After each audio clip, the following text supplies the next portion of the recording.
SCO की बैठक हो रही थी रूस में और यहाँ पहुंचे हुए हैं भारत के विदेश मंत्री एस जयशंकर। इन्होंने यहाँ आतंकवाद पर एक बहुत बड़ी बात बोली है। वहीं दूसरी तरफ कौन है जो ये कह रहा है कि इजराइल की तरफ हमला कर दो। जानेंगे जियोपॉलिटिक्स में क्या कुछ चल रहा है। हमेशा की तरह जानने को मिलेगा बहुत कुछ। आइए जानते हैं इन खबरों को विस्तार से। भारत और पाकिस्तान के बीच में अभी ना एक ऐसा माहौल बना हुआ है कि भारत कब और क्या एक्शन ले लेगा ये किसी को अंदाजा नहीं है। चूंकि भारत के अंदर एक आतंकवादी घटना हुई है और चूंकि भारत ने कहा है कि अगर भारत के अंदर कोई आतंकी घटना होती है तो भारत इसे एक्ट ऑफ वॉर मानेगा। अभी जांच चल रही है। अब इस जांच के बाद जो रिपोर्ट आएगा उस रिपोर्ट के आधार पर एक्शन होगा। जांच की सुई किसकी तरफ जाती है ये फाइनल रिपोर्ट में पता चलेगा। लेकिन इतना जरूर है कि अंदाजा लगाया जा रहा है कि जांच की सुई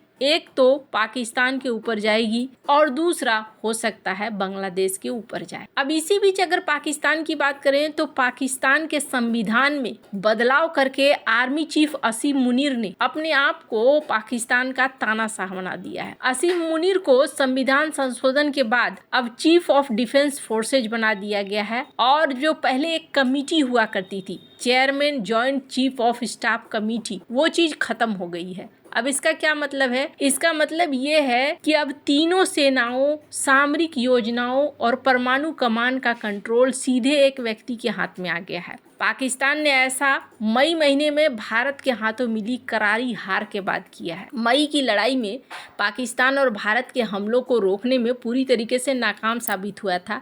ऐसा करके पाकिस्तान ने रक्षा बजट, सैन्य संसाधन का मैनेजमेंट और रक्षा संसाधनों की आपातकालीन खरीद को एक ही शख्स यानी कि असीम मुनीर के हाथों में दे दिया है। ये अभी सर्वशक्तिमान बन चुके हैं पाकिस्तान के अंदर। पाकिस्तान के अंदर अगर कोई बहुत ज्यादा ताकतवर शख्स है तो इस वक्त यही है। पाकिस्तान ने जो अपने कानून में बदलाव किया है, संविधान में बदलाव किया है, इसका असर न्यूक्लियर संरचना पर भी पड़ेगा। नेशनल स्ट्रेटेजिक कमांड की स्थापना के साथ ही पहले क्या था, जो कमेटी अभी भंग की गई है उस कमेटी के हाथ में न्यूक्लियर मैनेजमेंट था जिसने तय करना था कि क्या करना है। लेकिन अब ये सब की जरूरत नहीं पड़ेगी। परमाणु और मिसाइल दोनों ही असीम मुनीर के कंट्रोल में है। अब ये जो ढांचा है ना, ये ढांचा कुछ ऐसा हो गया कि अब एक ही अधिकारी को फैसला करना है कि मिसाइल चलेगा या परमाणु बम चलेगा या क्या चलेगा। हालांकि भारत ने पहले ही साफ कर दिया है कि किसी तरीके की न्यूक्लियर ब्लैकमेलिंग नहीं चलेगी। इसलिए ये सब कुछ जो तुम सोच कर बैठे हो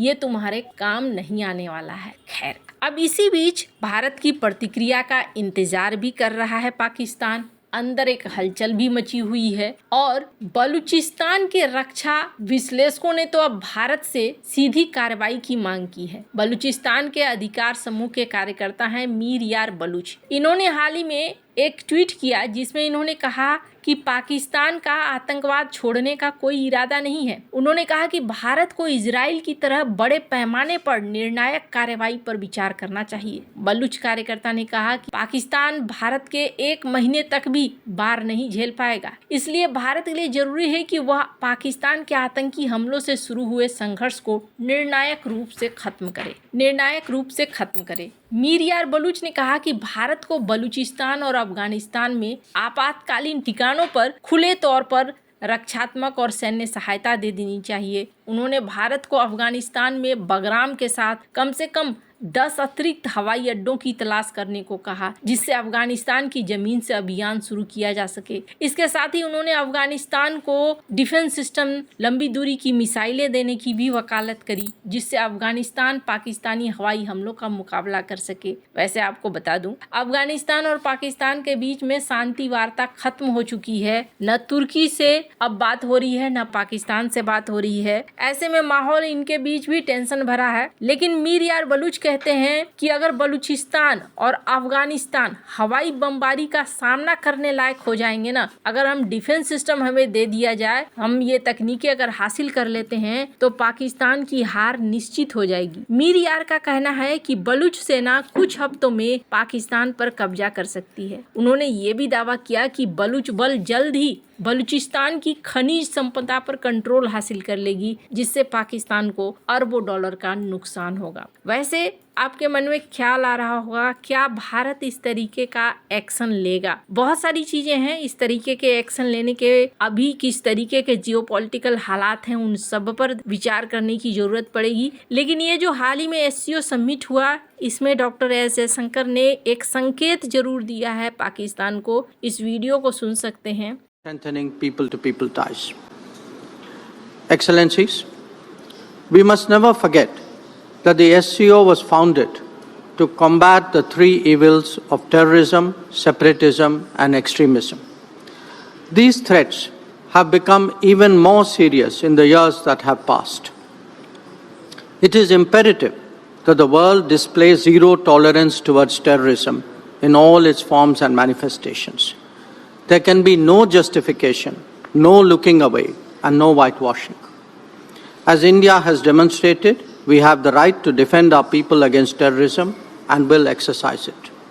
In conclusion, India believes that SCO must adapt to the changing global landscape, develop an expanded agenda. यहाँ पर पाकिस्तान के डिप्टी पीएम इसाक डार भी थे, जहाँ जयशंकर ने चेताया है कि एससीओ का गठन हुआ था आतंकवाद से लड़ने के लिए और ये चीज नहीं भूलनी चाहिए। अब यहाँ जो संकेत है, उस संकेत में पाकिस्तान को एक संदेशा दिया जा रहा है। अभी फिलहाल भारत ने खुलकर ऐसा कुछ भी नहीं कहा है, पर हाँ, अब आगे भारत को एक निर्णय लेना पड़ सकता है। बांग्लादेश की जिस तरीके से कंडीशन है, उस कंडीशन के बाद ऐसा माहौल बनता हुआ दिख रहा है कि भारत के लिए अब एक दूसरा पाकिस्तान जरूर तैयार हो रहा है। जिस तरीके से यहाँ पर अब आक्रामक रुख और भारत विरोधी रुख जरूरत से ज्यादा देखा जा रहा है। दूसरी बड़ी चीज ये है कि भारत को तैयार हर हाल में रहना होगा। अभी बांग्लादेश से भी एक खबर आ रही थी जिसमें ये लोग कह रहे थे, इसमें से कुछ ऐसे एक्सपर्ट्स थे जो कह रहे थे कि अगर भारत शेख हसीना को वापस नहीं लौटाता है तो जैसे मोहम्मद के सदस्यों को, आतंकी संगठनों को फिर भारत में भेजना शुरू कर देना चाहिए। क्योंकि भारत और बांग्लादेश का बॉर्डर ऐसा है कि पूरी तरीके से बंद नहीं है। कई जगहों पर ये बॉर्डर खुला भी है, कई जगहों पर आराम से इस बॉर्डर को क्रॉस भी कर लिया जाता है। ऐसे में भारत के लिए फिर ये एक बड़ा सिरदर्द बन जाएगा और भारत को बांग्लादेश को हैंडल करने के लिए एक्स्ट्रा फोर्स लगाना होगा। वैसे अभी भारत के आसपास का माहौल कुछ ऐसा ही बनता जा रहा है। कब तक भारत एक ठोस एक्शन लेता है या आगे भारत दोनों देशों से कैसे निपटता है, ये देखने वाली बात होगी। आपको क्या लगता है, भारत को क्या करना चाहिए? कमेंट कर अपनी राय जरूर बताएं। जल्द मिलते हैं अगले वीडियो में नई खबर के साथ।